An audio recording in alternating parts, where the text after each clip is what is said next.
Hi, and thank you for joining us for this episode of The State of Leadership Simple and Beyond. That is Robert Hilliard. You see one other person here, and we'll introduce her in just a second. I am Whitney Wiley, and we are here on Thursdays 12 noon Pacific, 3 p.m. Eastern, talking all things leadership. And as you can see, today we have a guest. And before we jump into our conversation with her, Robert, how's it going? It's going pretty good. I know before the show you were talking about the weather there on the West Coast here. I got your formerly damp and dour. It's rainy and it's a little chilly today. It moves around, right? So West Coast, East Coast, East Coast, West Coast. You Abs- never know you never. What is it? It's like a box of chocolates. You never know what you're gonna get. So Yeah, it is what it is, right? We had this conversation the other day. It's like there's no point in complaining about it because I can't control it. So, exactly. but something I can control is what's happening in this episode. And so let's do that.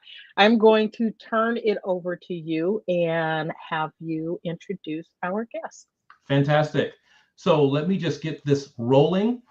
Petra Russell is a leadership coach and strategist who helps brilliant outliers thrive on their own terms. As co-founder of PricklyPear Consulting and a past ICF chapter president, she specializes in neurodivergent and gifted leadership. She also helped launch ICF West Learning in order to bring world-class conversations to the coaching community. With that, we'd like to welcome my very good friend, Petra Russell. Petra, it is excellent to see you today.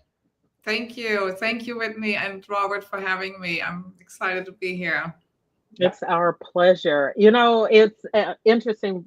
Robert forwarded your bio and your headshot for the program, and I was like, oh my gosh, she is quite one. I would say not just qualified, but talented. Right, that's what I see. Talent, and I'm honored that you are here, and I'm looking forward to learning more about you and how you help your clients as we move forward. Thank you so much for the kind words, Whitney. So Petra, I've known you for a while and we're friends, but I want the audience to get to know you as well. So tell us a little bit about your journey and what led to you working with the clients that you work with today.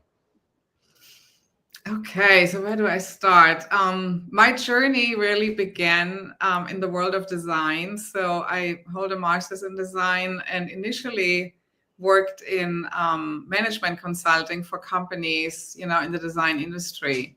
And eventually I started collaborating with more engineering-driven organizations like Porsche and Apple. And I was drawn to that intersection of creativity and precision. And then over time, I realized I was really far more intrigued with the people behind the innovation than by the products themselves. And so their minds, I felt, were often brilliant and complex and and also wildly misunderstood at times. And I guess that realization shifted my path a little bit more toward leadership development. I would say around maybe 2015, and beginning with really my training at IPAC. So there, was the beginning of designing and facilitating leadership trainings and workshops, and always really with an eye towards human dynamics. So eventually I moved, into more customized one-on-one coaching. And today I basically specialize in working with neurodivergent and highly gifted talent globally with leaders who feel, often like outliers in their environments. And truthfully, that work started really with myself. So I've often felt a bit like an outlier too, not always for the same reasons as my clients. But I know the feeling of being maybe what we call othered or misunderstood. And coaching helped me find my way or my own way to, show up more fully. And with less anxiety and with less fear about maybe how others might respond, or more, with more empathy for the fact that not everyone will get me right away. And it gave me really the tools to communicate more clearly and maybe build bridges and find, belonging essentially on my own terms. So everything I offer now is really both lived and mirrored through my own growth and through the journey of the people that I support. And my coaching style is, in that sense, really deeply relational. So design informed, of course, and emotionally intelligent. And I think we have this a little bit in common with our interface from IPEC. And it's about helping people lead from what we call the inside out, right? It's a way that feels true and sustainable from within. Can I just ask like a half a step back for the audience who may not know the terms neurodivergent and the community that you specialize in? Could define that. Yes, be happy to. So what we know is that our brains are not all wired the same, and when we are in environments, I'm going to take a usual suspect and go into engineering, and obviously you have a high audience of engineers in tech, which is where I often operate. And what you notice is that, we have different ways of expression, different ways of communication. And there's just this sometimes we don't know. There's not really a formal diagnosis oftentimes that goes in hand with it. But it's usually something that feels like, someone maybe on the team that is a little bit socially awkward or has a different way of, participating and communicating. And really, the statistics show that it's about 15 to 20% of people in any environment that could potentially be on the autistic spectrum. So what we're seeing is a combination. When I talk about neurodivergence, it's really being on the autistic spectrum in some capacity, and there's tons of nuances. And then thinking about maybe things like ADHD or dyslexia, dyscalculia. So some things that we sometimes have in just all kinds of various combinations. And so each is a little bit unique, but we have some things within there that are more prominent. And I would say today what we see a lot is really ADHD, and oftentimes a combination of some autistic nuance with ADHD. Thank you for sharing that. It's interesting because, I always think, I was thinking back to, what is that? The Young Frankenstein movie, right? And it's like they're talking about, he says the name and it's Abby-normal. And it's Abby-normal, right? Abnormal. But in reality, I don't know, to me, there is no abnormal. Right, that because we are all so different. There may be some commonalities, but our differences is the normal, right? In reality, the differences we have is what's normal, and so there may be some broad categories of commonality, but I think through people that I've worked with, I've not worked as deeply in the tech industry, but that was sort of the direction that I was heading. Initially studied mathematics, studied applied mathematics, industrial engineering, and operations research, and sort of was heading down that path. And like you, sort of made a shift, and studying people is way more interesting, right? So it's how I ended up here in coaching and consulting and meeting our common friend here. So. And by the way, I tend to think of other IPEC grads as like my cousins. So when I find out that somebody I work with or work around is an IPEC grad, I reach out to them and try to connect with them. So let's move on. So your work focuses on helping brilliant outliers thrive. Can you share a defining moment in your career that shaped that mission?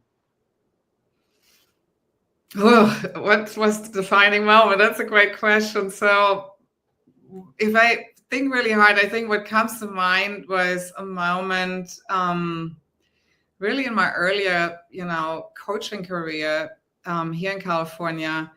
And it was an engagement with a senior executive at a global tech company headquartered here in California. And he had recently been demoted from the CTO office. And as we explored what had led to this transition, it became pretty clear very, very quickly that, he was struggling with anxiety and specifically around interpersonal dynamics, and then things like communication style or, executive presence, and just leadership expectations around, team development. And those weren't like new challenges, but, he had this memory of this following him pretty much from school all the way through his entire career.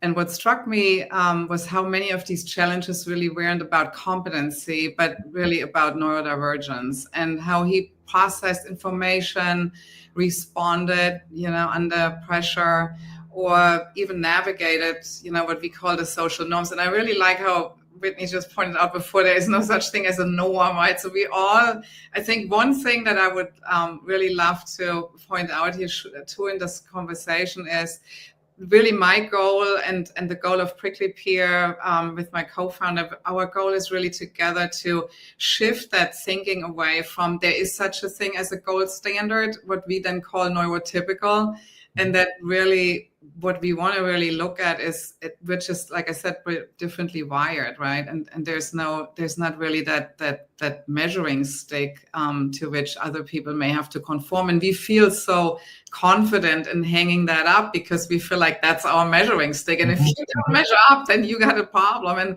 And that's really, what's still happening today in many places. So that's really our biggest piece of message maybe that we're trying to get across, particularly in some of those earlier workshops that we're doing right now. But so this was really, again, unpacking in this particular engagement,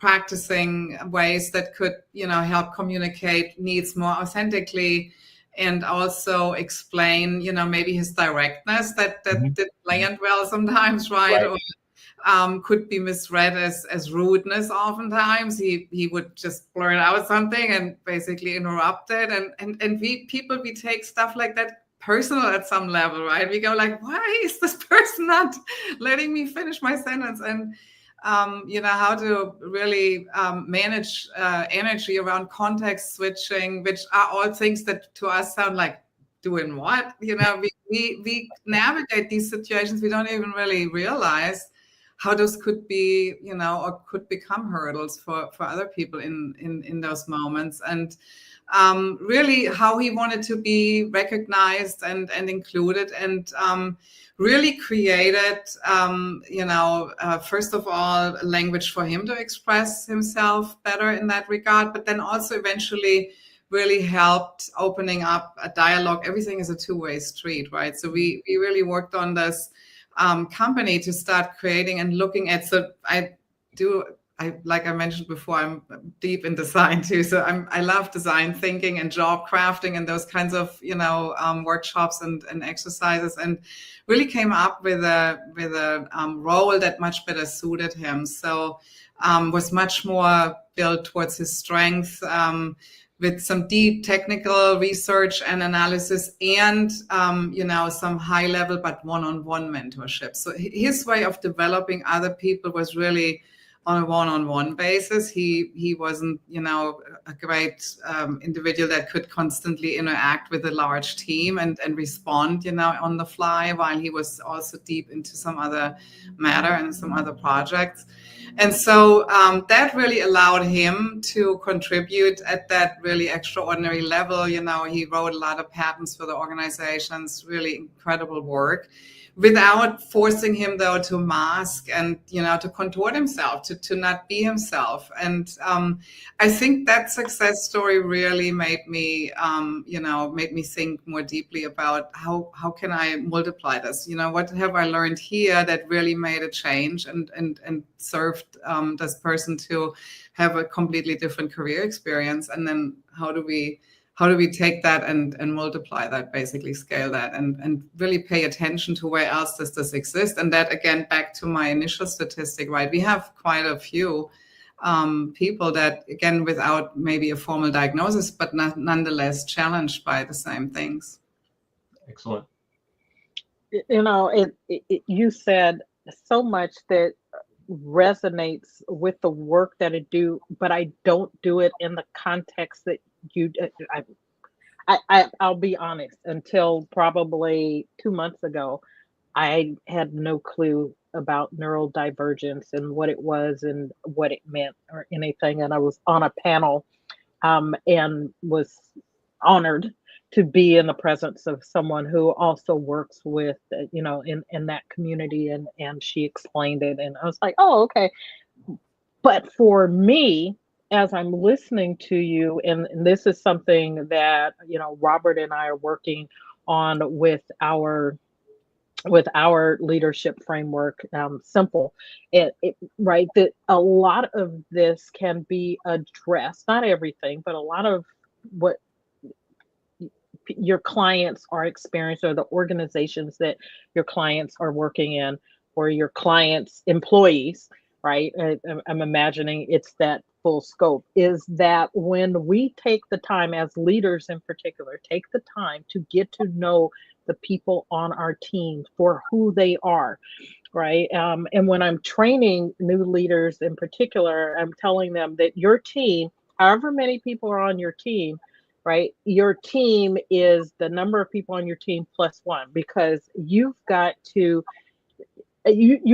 know each individual on your team, and then your team has a personality or its own entity. And you know, we're often saying that leadership is simple, but it's not necessarily easy. And that's one of those reasons, because we need to know who's on our team, what their strengths and weaknesses are, right? In order to help bring out the best in them, with or without the labels. Mm-hmm. And so, you know, I don't necessarily work in, you know, my clientele doesn't have the labels, but when I'm working with leaders, it's like you have to respect people as they are, who they are, and work with them to bring out the best in them. That doesn't mean that we permit, you know, rude behaviors or things like that, right? You have to hold people accountable, but you need to understand why that's happening, right? And whether it is something diagnosed or not diagnosed, or it's an attitude problem or something else, you need to get to know people in order to work with them to get what's best out of them. And that is, you know, at least in my opinion, one of the top roles that we have as leaders, right, is to get the best out of the people that we're leading. Yeah, absolutely. Absolutely. And realizing too that, again, where we were earlier, right? This, what we assume is like universal, is just not that, right, you know, one size fits all. I mean, I had an engagement recently where an organization is really trying to address culture. And I think we may get to that a little bit here today as well. But even in our culture, right, we have certain norms like, oh, let's all go out for happy hour on a Friday, and that is for a lot of my clients a complete disaster, right? That's not how they want to spend their Friday afternoon. That's, for them, it's forced interaction in a loud, noisy room, right, where there's complete overstimulation, and for them it's stressful. And if they don't want to do that, then it's kind of like, you know, we go in like, oh, you know, you're not really mixing and mingling well. Right. You're antisocial, yeah, rather than that doesn't. And as someone who's an introvert, right, yeah, I totally get that. Right. I've spent all week with you people. I just want to go home. Yeah. You know, so. That makes a lot of sense. It always reminds me, and look, people change. When I was younger, I wanted to do nothing more than to hang out with people on a Friday night and get drinks. But as I got older, I was like, no, that's not for me. So it really depends on a lot of things. And sometimes it's even where you are in your life as far as your age is concerned. So it has a lot. Yeah, where you culturally located, right? So this organization is in London, which is a big thing. You go to the pub after work, right? Yeah. And it's just a total, that's what you do, especially when you come from your office. And yeah, for them, that was just not really a great experience. So as you know, our show is all about leadership. And this next prompt we really love because we are fascinated with the variety of answers that we get. So tell us about your leadership philosophy and how it intersects with your work coaching unique outliers. So I guess what we started out with again was a little bit our philosophy. I think that's where we have our shared interface. It's definitely rooted in that energy leadership, right? That IPAC has so beautifully laid out. And at my heart, I'm really all about, cultivating self-awareness and emotional intelligence, which are the pillars of that philosophy. Yeah. And learning to lead yourself, right, before you really lead others. And I think it starts with, an understanding of your internal world and, your thoughts, your triggers, your patterns, and how you show up energetically, speaking in different situations. And then maybe more specifically, how you can control how you want to show up versus your nervous system, hijacking the situation and dictating how you show up. And I think that the thing about it is it's a holistic approach in a sense. So, you look at the whole person, you not just look at achievements but you also look at the messy parts, right? The contradictory, the brilliant parts that make, that make each individual who they are.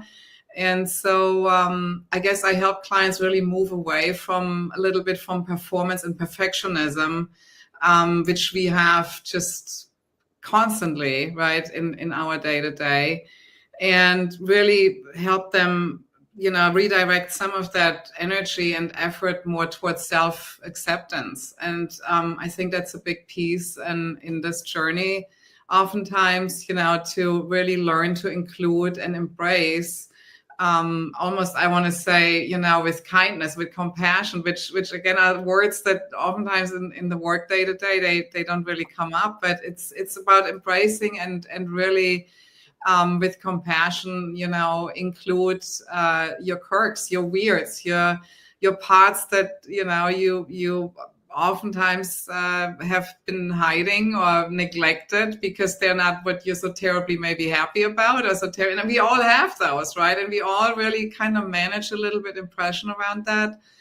And, what can those parts actually contribute to make you as magnetic, as unforgettable as you are, and that's really when these things come out and they're not they're not just managed and it's part of that what I always call the magic dust. So bringing out what that magic dust is in an individual is really this unique mix of things that again are all part of what makes you, and there's no reason to keep that a secret, I feel. So there's a lot of encouragement in that arena. And then for many of both neurodivergent and highly gifted clients of mine, there's also this phenomenon of, I would call this a chip on the shoulder, and it's from really having years, like lived experiences really that were shaped by years of being excluded in some way, or mocked or overlooked or misunderstood, and didn't get invited to certain things, or didn't get to date the popular kids in school, or whatever these experiences were like.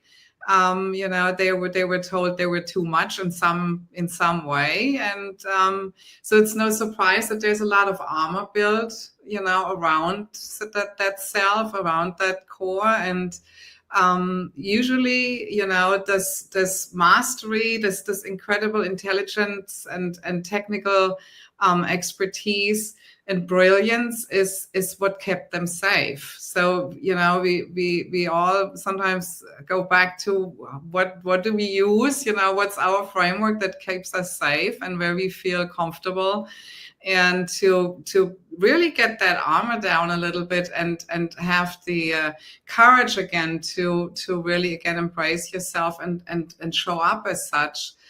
Is a big part of this process too, because with that then comes also more authentic communication and courage again to express themselves in some very unique ways, and to maybe be even proactive in helping people to understand better. Hey, this is how I do this, right? So we're almost like sometimes working on really taking the initiative there and fill people in, because again, with everything, it's a two-way street.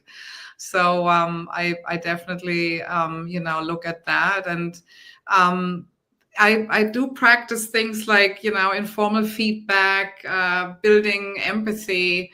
Again, we're going a little bit back into the IPAC, initially around self-awareness and emotional intelligence. There's a lot of positive psychology in there, and strength-based leadership that I utilize. Of course, with my background, I love to bring in, you know, expression. So I can go into even art supported, you know, workshops and things, just to help people just bring to life what their inner world looks like, right? What does that look like for you? Mm-hmm. And some amazing results there with that as well. That's great. Whitney, any comments about that? No, I'm learning. now she's got me sucked in. I'm just like, I'm learning. So let's talk a little bit about your company. So co-founding PricklyPear must have been quite an adventure. We're entrepreneurs. We know about the ups and downs of starting a company. What was the vision behind it, and how has it evolved, if at all, over time? So the PricklyPear, the name PricklyPear, actually, I should maybe start there, is really came from a moment, again, with a client, another really brilliant technical mind. And he described to me, you know, how he felt when he had to switch. We talked about context switching earlier, how he had to switch, you know, from deep focused project work to a social setting. And he said to me, you know, I feel prickly during this transition. And that word stuck with me. So it captured something to me very essential, namely that internal tension that so many, neurodivergent and highly gifted individuals feel when they navigate environments, that we're not necessarily built for them, or, where they're not naturally can operate very comfortably in. And so PricklyPear really became to me that perfect metaphor for, there's an outside that's often, sharp and edgy and a little rigid, maybe even as we perceive it. And then that's the layer that often gets misread. And then there are, people maybe assuming that there's some robotic or unemotional, person behind that. And then instead, right, the reality really is that oftentimes there's a very tender core and, a deep sensitivity. And so just, not just that sensory input, but the whole emotional energy of people around them, they're very sensitive to that. So I wanted to just bring that out even in how we named our consultancy.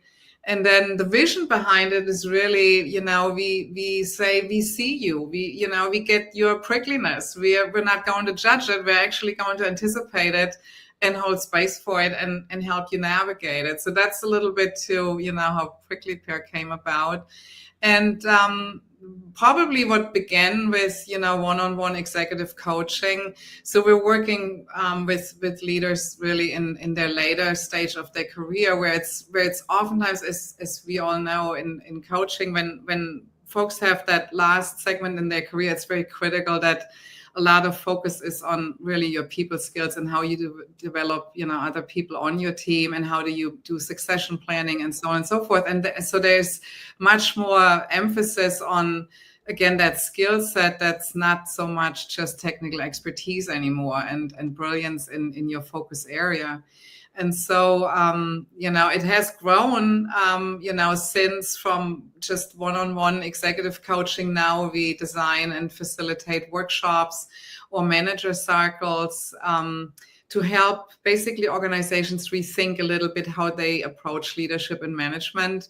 And that said, especially when it comes to psychologically, creating psychologically safe spaces, it's basically how do we make this a better environment for everyone involved, and afford everyone to really express themselves and express how they can work best. And so it's really, the mission is to create space for those conversations. At the moment, we're really going into organizations and talk about how can we open this up, and again, it's a two-way approach. So we're working oftentimes with managers and help them to better navigate if they feel like there's someone on their team that they really having a hard time connecting with, and having a hard time reading, what motivates this person, and the communication is not flowing as easily. That there is a chance maybe that this person is a neurodivergent talent, and how to maybe better create space where that can be, basically accommodated, and then create that same safety for the team member, and say, I'm not maybe formally diagnosed, but I feel safe enough to share what my experience here is and what I maybe need and need in accommodations to better contribute at the level that I'm capable of contributing. So we're really there to address performance. We're also oftentimes talk about burnout. This is another really big topic in this community because of their really tremendous effort when it comes to masking and just trying to fit into these molds that we have and that we spoke about earlier. How do we finally tap into brilliance, that's sitting right here without having these people, go through this incredible effort and really, burn out over the long term. Okay. So makes a lot of sense. And I'm curious.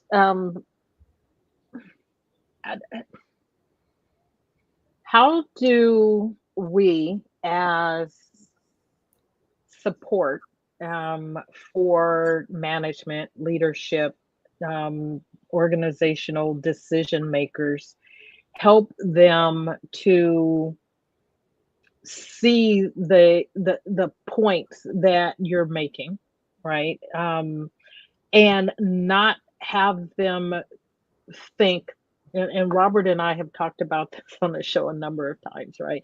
This sort of pervasive feeling from a lot of organizations that it's about employees not wanting to work. Yeah. Right. And that taking the time to understand, as you've said and I said earlier, and to understand the nature of the people in their organization is paramount to getting them to bring their best selves and their best work. And that this is not a dichotomy, right? This is not as an either or. Either they want to work or they don't want to work. And so they show up with all the things, not just neurodivergence, but some of the other things that employees are being accused of. And primarily what comes to mind is that they just don't want to work. And that is not my experience with any generation of employee that I have worked with. But there's this feeling that that's what it is. And so how do we, as you said, get them to rethink their approach to leadership and management? How do we, as the professionals tasked to do that, self-appointed or otherwise appointed, how do we get them to see this differently? If I hear you correctly, that there's this issue around motivation, right? Like, so, I mean, how do we recognize, that again, how we talked earlier about brains are wired differently, that so are styles and sources of motivation, right? And as leaders, I think, as managers, it's a lot about, when we train, like I said, on both ends of this equation, we really try to point out, this is, there's different motivation and purpose-led performance, and that comes from a different place for several individuals, right? It's not this like, oh, we're doing this, whatever we're doing here, and have the expectation that clicks for everyone, or the penny falls in the slot for everyone the same way. So I think it's really about helping managers to get curious around identifying different and helping their talent to identify with them in these one-on-ones, right? What is the reward system looking like for them? What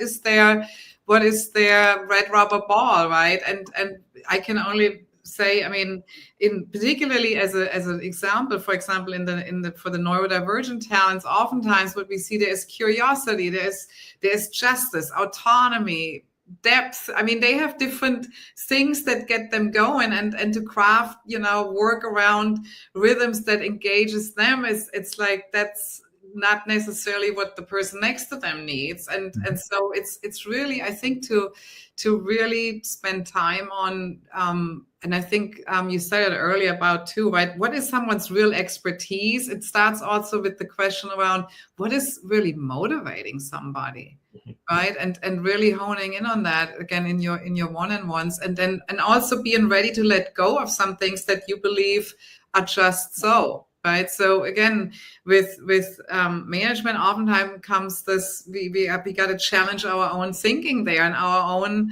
assumption of, I think I've seen this long enough and I can pretty much, figure this out, and not so quickly, right? Maybe you want to just dismiss a few of those things that you felt are just so, and go, what else is possible here? What else could be true here?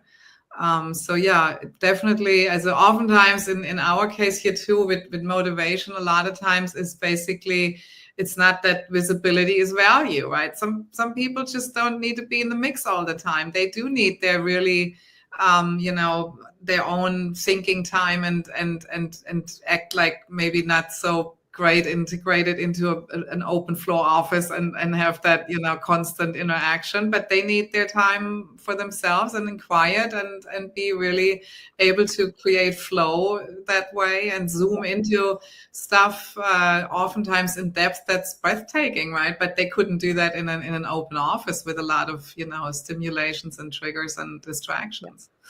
No, I love that.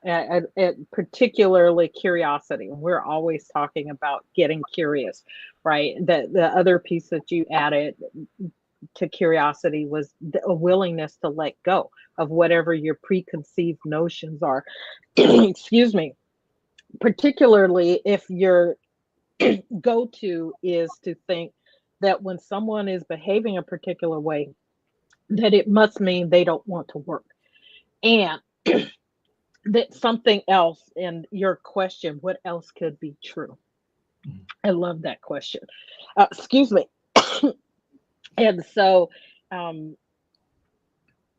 you said curiosity, justice, and letting go. And those are three things that really stuck out for me.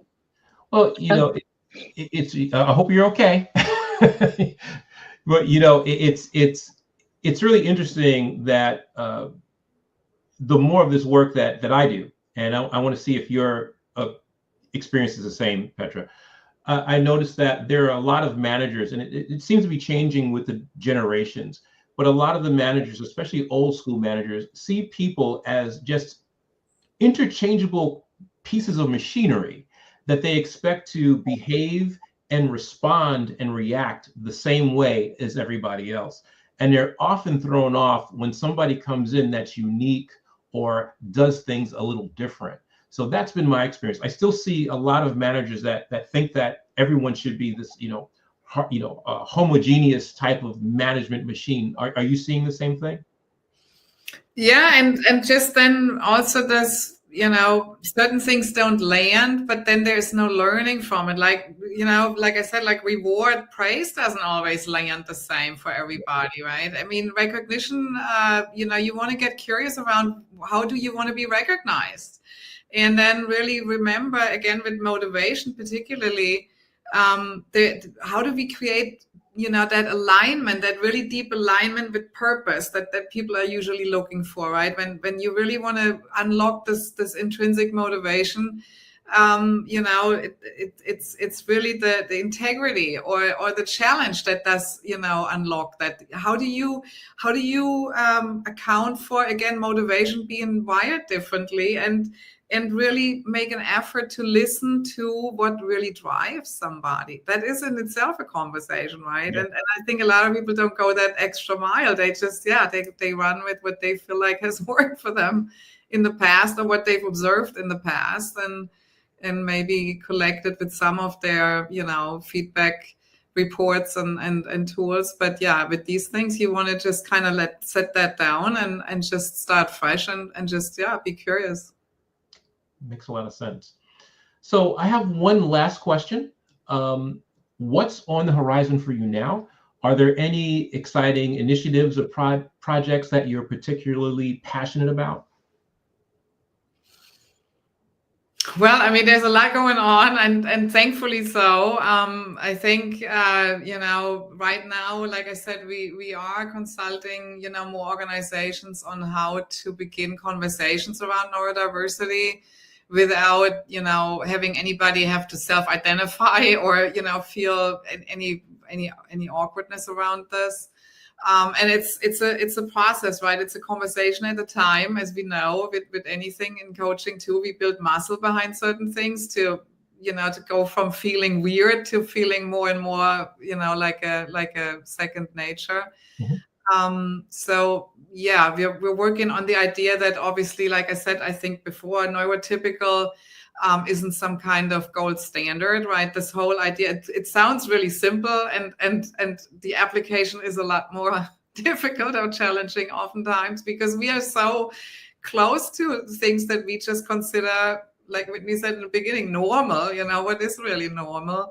But we have a pretty good idea about it oftentimes without sometimes really knowing. And so yeah, we're looking at, really, in reality, we need, more innovation. We need more out of the box solutions to the things that we're challenged by today. And I think we really want to make that effort, and then at the same time acknowledge that some of those solutions are coming from parts of our brain that we do not all share. And so it really makes it worthwhile, right? We want to really accommodate and retain talent like that, because there are some really incredible solutions that come there from those places. And, the goal isn't conformity. And I think even though we've talked about diversity for quite a while now, I think still what we're sometimes shooting for is more conformity than embracing diversity. And so it's about unlocking these unique perspectives and creating, ecosystems where different kinds of brilliance can all thrive together. And that's really where a lot of the initiatives are in the moment, really starting, to talk and give workshops and talk to companies that have globally distributed teams. And we do this across the globe, to include Asia, to include Europe. And really, there are some different, cultural, obstacles sometimes even that layer on top of that. So really exploring, how can we not just create awareness, but also be about culture change. I think we touched on that a little bit earlier. So all of this eventually is a question of, how do we create a culture that can support this sustainably, and look at even onboarding and look at, filling positions, the whole recruiting process. How do we make that more inclusive and capture talent like that, right? That sometimes really falls to these automated processes and is not designed to really capture that. How do we, explore and embed more inclusive leadership across the board, practices that we that we, need in the day-to-day to make, places psychologically more safe and drive this open communication. I think in this current climate too, where I guess I'm just going to say where DEI initiatives, increasingly under political and also some legal scrutiny, organizations have to become incredibly smart with their language now.